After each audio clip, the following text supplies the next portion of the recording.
Hello, please subscribe my channel. आज हम पढ़ेंगे 6th क्लास का साइंस का second chapter component of food.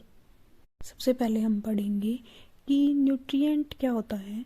जो इंग्रेडिएंट जैसे जैसे हम चावल बनाते हैं तो चावल बनाने के लिए हमें क्या क्या चाहिए है, सिर्फ चावल और पानी, और फिर उसको बॉईल करते हैं तो वो उसके इंग्रेडिएंट है। तो जो इंग्रेडिएंट कंटेन सम कंपोनेंट, जिनमें कुछ कंपोनेंट पाए जाते हैं और जो हमारे शरीर के लिए ज़रूरी होते हैं, उन कंपोनेंट को न्यूट्रिएंट बोलते हैं। मेजर न्यूट्रिएंट्स है हमारे फूड के। सबसे पहले है कार्बोहाइड्रेट, प्रोटीन, फैट्स, विटामिन्स और मिनरल्स। इनके साथ साथ जो खाना है उनमें डाइटरी फाइबर्स भी पाया जाता है और वाटर भी होता है जो हमारे शरीर के लिए ज़रूरी होता है। हमारे शरीर को इनकी ज़रूरत होती है। तो कार्बोहाइड्रेट, प्रोटीन और फैट्स हैं, इनकी खाने में प्रेजेंस को पता करने के लिए हम इनको कैसे पता करेंगे कि ये कहाँ प्रेजेंट है खाने में, कौन से खाने में है और कौन से खाने में नहीं है। तो उनके लिए एक टेस्ट करना होता है। तो सबसे पहले उसके लिए हमें सॉल्यूशन बनाना पड़ेगा आयोडीन का, कॉपर सल्फेट का और कास्टिक सोडा का। उसके बाद हमें कुछ ड्रॉप्स, फ्यू टेस्ट ट्यूब्स लेनी है और ड्रॉपर चाहिए है। तो ये सारी चीज़ें हमें उसको टेस्ट करने के लिए, किसी भी खाने में स्टार्च है या फिर प्रोटीन है, फैट है, कार्बोहाइड्रेट है, तो इनको पता करने के लिए हमें इन सब चीज़ों की ज़रूरत है। तो इन सॉल्यूशंस को बनाया, पहले iodine solution, copper sulphate solution और कास्टिक सोडा जो है उनको कैसे प्रिपेयर करेंगे। जो आयोडीन सॉल्यूशन है वो प्रिपेयर किया जाता है, कुछ टिंचर आयोडीन लिया जाता है, उसकी कुछ बूंदें ली जाती है, उसको टेस्ट ट्यूब पे डाला जाता है और पानी के साथ हाफ फिल किया जाता है, मतलब उसको आधा भर दिया जाता है, तो वो आयोडीन का सॉल्यूशन बन जाएगा। फिर हमें कॉपर सल्फेट सॉल्यूशन देखना है। कॉपर सल्फेट सॉल्यूशन कैसे प्रिपेयर होता है, तो हमें उसके लिए चाहिए कॉपर सल्फेट चाहिए है 2 ग्राम और 100 ml वाटर चाहिए है। उन दोनों को डिज़ोल्व करना है, अच्छे से मिक्स करना है, तो हमारा कॉपर सल्फेट सॉल्यूशन तैयार हो जाएगा। उसके बाद है कास्टिक सोडा कैसे बनता है। तो 10 ग्राम कास्टिक सोडा लेना है और वही 100 ml पानी लेना है।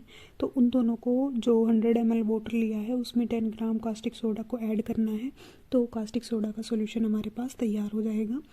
तो एक बात और, जो कार्बोहाइड्रेट हैं वो हमारे खाने में पाया जाता है, किसकी फॉर्म में, स्टार्च की फॉर्म में या फिर शुगर की फॉर्म में पाया जाता है। तो उसके लिए हमें टेस्ट करने हैं। तो स्टार्च के लिए जो टेस्ट है वो कैसे होता है, छोटे सी small quantity of food item लेना है, कोई भी ले सकते हैं हम, या रो इंग्रेडिएंट ले सकते हैं। उसमें 2 से 3 ड्रॉप डाइल्यूट आयोडीन सॉल्यूशन की उस पर डालनी है।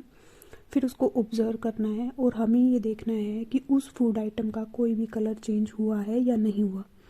फिर उसके बाद अगर कलर चेंज हुआ है और वो ब्लू ब्लैक कलर का आया है तो उसका मतलब है कि उसमें स्टार्च पाया जाता है।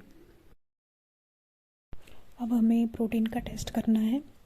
फूड आइटम लेना है स्मॉल क्वांटिटी में, क्लीन टेस्ट ट्यूब लेनी है, 10 ड्रॉप्स वाटर की लेनी है और उस टेस्ट ट्यूब को शेक करना है अच्छे से, ताकि वो अच्छे से उसमें घुल जाए। ड्रॉपर के इस्तेमाल से 2 ड्रॉप हमें कॉपर सल्फेट सॉल्यूशन की डालनी है और 10 ड्रॉप्स कास्टिक सोडा की डालनी है। फिर उसको अच्छे से शेक करना है और टेस्ट ट्यूब को कुछ टाइम के लिए ऐसे ही छोड़ देना है। अगर उस टेस्ट ट्यूब का कलर चेंज हो जाता है, मतलब अगर उसका कलर वॉयलेट कलर का आ जाता है, तो हमें पता चलता है कि उस फूड आइटम्स में क्या है, प्रोटीन पाया जाता है। जो फूड आइटम हमने लिया था तो उससे हमें पता चलता है कि उसमें प्रोटीन था। टेस्ट करना है अब फैट के लिए। स्मॉल क्वांटिटी में फूड आइटम लेना है, उस फूड आइटम को रैप कर लेना है पीस ऑफ पेपर से, कोई पेपर ले लेना है, उसको अच्छे से रैप कर लेना है उसको, और उसको क्रश करना है, फूड आइटम को क्रश करना है, तोड़ना है। जिस पेपर के साथ हमने उसको फूड आइटम को रखा था, जिसको क्रश किया था, उसको, उस पेपर को बिल्कुल स्ट्रेट कर देना है और ऑब्जर्व करना है। हमें देखना है कि उस पेपर पे ऑयली पैच, मतलब ऑयल का कोई पैच या धब्बा हमें नज़र आया है या नहीं आया। अगर उसमें ऑयली पैच नज़र आता है तो उसका मतलब है कि फूड आइटम्स में फैट पाया जाता है। अब हमें बहुत सारे न्यूट्रिएंट्स जो हमारे शरीर में ज़रूरत होती है उनको देखना है कि वो हमें क्या क्या देते हैं। जैसे कार्बोहाइड्रेट था, मिनरल है, फैट्स है, प्रोटीन्स हैं, ये हमें क्या क्या देते हैं। जो कार्बोहाइड्रेट है वो हमें एनर्जी देता है, फैट है वो भी ऊर्जा देता है, एनर्जी देता है, लेकिन कार्बोहाइड्रेट से ज़्यादा देता है। जो प्रोटीन है वो हमारे शरीर की ग्रोथ करने के लिए, विकास करने के लिए, और रिपेयर, हमारे शरीर में जैसे चोट वगैरह लग जाती है तो उसको, हमारी बॉडी को रिपेयर करने के काम आता है प्रोटीन। जो वाइटमिन्स है वो हमारी बॉडी को डिजीज़, जो रोग हो जाते हैं उनसे प्रोटेक्ट करता है, उनसे प्रोटेक्ट करने में हमारी मदद करता है। जो वाइटमिन्स है वो हमारी आइज़ को, बोन्स को, टीथ को और गम्स को भी हेल्दी रखता है। मिनरल्स जो है वो हमारे शरीर में कम अमाउंट में ही ज़रूरत होती है मिनरल्स की, लेकिन उसकी भी आवश्यकता होती है। जो फैट्स और कार्बोहाइड्रेट हैं उनको एनर्जी गिविंग फूड बोला जाता है क्योंकि वो हमें ऊर्जा देते हैं। बॉडी बिल्डिंग फूड जो है वो प्रोटीन को बोला जाता है क्योंकि वो हमारे शरीर को ग्रोथ देता है, रिपेयर करता है हमारे बॉडी को। अब अलग अलग प्रकार के वाइटमिन्स होते हैं, जैसे वाइटमिन्स के बारे में पढ़ा था, वाइटमिन ए होता है, बी, सी और डी, ऐसे कुछ वाइटमिन्स पाए जाते हैं। तो जो वाइटमिन्स ए है वो हमारे स्किन को और आइज़ को हेल्दी रखता है।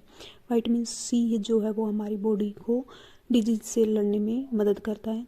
जो वाइटमिन डी है वो हमारे शरीर में कैल्शियम, जो हमारे बोन्स में कैल्शियम का इस्तेमाल होता है, उसमें हमारे बॉडी में कैल्शियम को रखता है, बोन्स को, टीथ को स्ट्रॉन्ग बनाता है। अब न्यूट्रिएंट्स के कुछ सोर्सेज हैं जैसे कार्बोहाइड्रेट, फैट, ये कहाँ से, इनके स्रोत क्या क्या हैं, कहाँ से हमें मिलते हैं ये। तो जो कार्बोहाइड्रेट की सोर्सेज हैं वो क्या है, जैसे स्वीट पोटैटो है, शुगर केन है, पपाया है, वाटरमेलन है, मैंगो है, मेज मक्का होता है, बाजरा जो है, वीट गेहूँ है, राइस चावल जो है, ये सभी सोर्सेज हैं कार्बोहाइड्रेट की। जो फैट के सोर्सेज हैं वो फैट जो है वो हमें प्लांट सोर्सेज से भी मिलता है और एनिमल से भी मिलता है। तो जो प्लांट सोर्सेज हैं फैट के लिए वो है सनफ्लावर ऑयल है, मस्टर्ड ऑयल है, कोकोनट ऑयल है, सोयाबीन ऑयल है, ग्राउंड नट्स हैं, तिल हैं, और भी बहुत सारे हैं। तो ये प्लांट सोर्सेज हैं। एनिमल सोर्सेज में मीट जो होता है, घी, मिल्क, दूध जो बटर है, क्रीम है, फिश है और एग्स जो हैं, ये सारे एनिमल सोर्सेज में पाए जाते हैं। प्रोटीन के जो सोर्सेज हैं वो भी प्लांट सोर्सेज होते हैं और एनिमल सोर्सेज। प्लांट सोर्सेज में ग्राम, जैसे पल्सेज हैं, हमारी सारी दालें जो हैं, बीन्स हैं, पीज हैं, सोयाबीन्स हैं, ये प्लांट सोर्सेज हैं।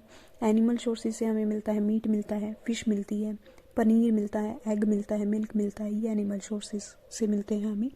जो वाइटमिन्स हैं उनके सोर्सेज क्या कौन कौन से हैं, जो वाइटमिन ए है उसके जो सोर्सेज हैं वो है पपाया है, कैरेट है, मैंगो है, फिश ऑयल है, मिल्क है, ये सारे वाइटमिन ए के सोर्सेज हैं।